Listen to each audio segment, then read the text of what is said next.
मयि आसक्त मना पार्थ योगम युंजन मद आश्रयः असंशयम समग्रम माम यथा ज्ञाससी तत्शृणु. ठीक आहे, तुझं मन नाही लागत ना? 6व्या अध्यायात अर्जुन म्हणतो, चंचलम हि मनः कृष्ण प्रमाथि बलवद दृढम वायोरीव सुदुष्करम. आपण ऐकलं, वाऱ्यासारखं सतत वाहत राहत, स्थिर नाही राहत, चंचल आहे. मन लावायचं आहे मला, तुझ्यात इच्छा आहे माझी, पण लागत नाही, टिकत नाही. त्यात त्यांनी म्हटलं, अभ्यासेन तु कौंतेय वैराग्येन च गृह्यते. अभ्यास जर केला, प्रॅक्टिस जर केली, पुन्हा पुन्हा प्रयत्न जर केला, जे हवं आहे ते मिळवण्याचा, आणि वैराग्य जर केलं, जे नको आहे ते सोडण्याचा, हळूहळू होईल. तुला जर मी हवा आहे अर्जुना, तर मी आता असं सांगतो, ज्याने तुझं मन माझ्यात आसक्त होऊन जाईल, चिपकूनच जाईल, खूपच अट्रॅक्ट होशील, सोडणं नाही होणार. मयी आसक्त, मयी म्हणजे माझ्यात आसक्त, पक्क चिपकला, फेविकॉलनी चिपकला, क्रेझी ग्लूनी किंवा गोरेला ग्लूनी चिपकला, वेल्डिंग झालं थोडक्यात. म्हणजे युंजन शब्द येतो पुढे, वेल्डिंग. मयी आसक्त मन, मुख्य मनाचा प्रॉब्लेम आहे, मनाचा चॅलेंज आहे. बुद्धीला तर कळलं, आलं लक्षात, बुद्धीच्या पटलं, निर्णय झाला, हो आता इथेच मन लावायचं. पण तो जाईल तेव्हा ना, मन तिथे टिकेल तेव्हा, गेलंही तरी तिथे टिकेल तेव्हा. मयी आसक्त मन पार्थ योगम युंजन मद आश्रय. त्यासाठी माझा आश्रय घेऊन, आश्रयभूत होऊन, माझा आधार समजून, कुठली वस्तू तिथे टिकते जी आपल्या आधारावर, तिथे चेंडू सोडला तर खाली येऊन तो आपला आधार पृथ्वीवर टेकतो, मग स्थिर होतो.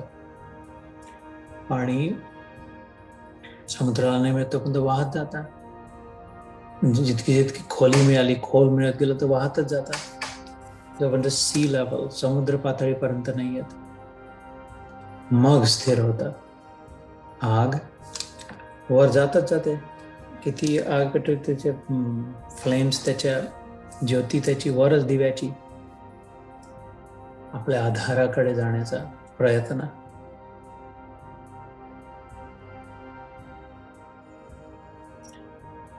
आकाश व्याप्त होण्यामध्ये आपला आधार मिळतो. दाबून ठेवलं खूप डब्यात हवा, उघडल्याबरोबर ती व्याप्त पुन्हा एक बाहेरच्या हवेत मिळून गेलेली स्पेस, जागा. तसंच आत्म्याचं स्वरूप आनंदमय आहे, आणि ते सतत परमानंदात, ज्याचा आधार आहे, आनंदाचा आधार परम आनंद, आत्म्याचा आधार परम आत्मा.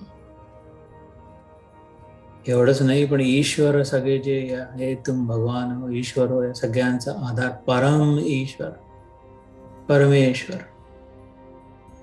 परमात्मा, परमानंद. हे खाण्याचं सुख, बघण्याचं सुख, नाचण्याचं सुख, ऐकण्याचं सुख, या सगळ्या सुखांचा आधार परम सुख.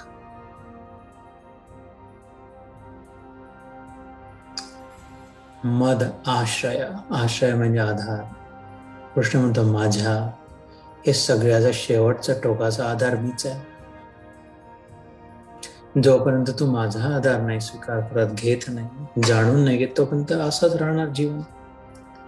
काही दिवस हे ट्राय केलं, काही दिवस त्या प्रयत्न केला, इथे थोडं मजा झाली, इथे थोडं वाटलं, आता दुसरीकडे वेकेशन, आता दुसऱ्यांसोबत संबंध, दुसरा जॉब, दुसरी साडी, दुसरी गाडी, दुसरी ताडी, निरनिराळे लेबल्सचे पितात, दुसऱ्या हॉटेलमध्ये खाल्ला, दुसरा मेकअप, दुसरे कपडे, दुसरे जोडे, दुसरी जोडी.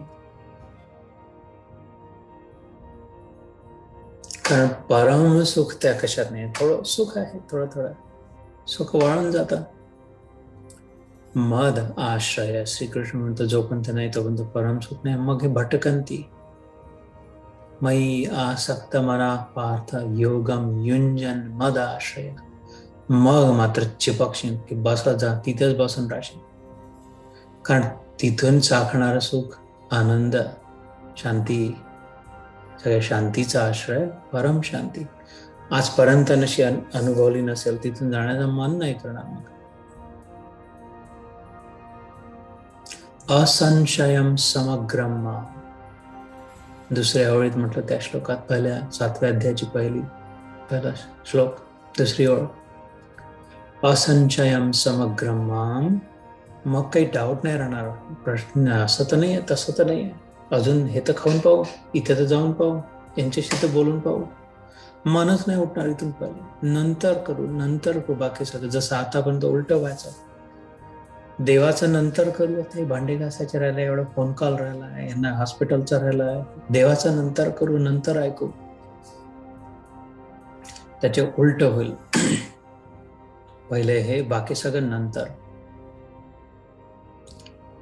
कारण संशय नाही राहणार की शेवटी सार काय आहे, असार काय आहे.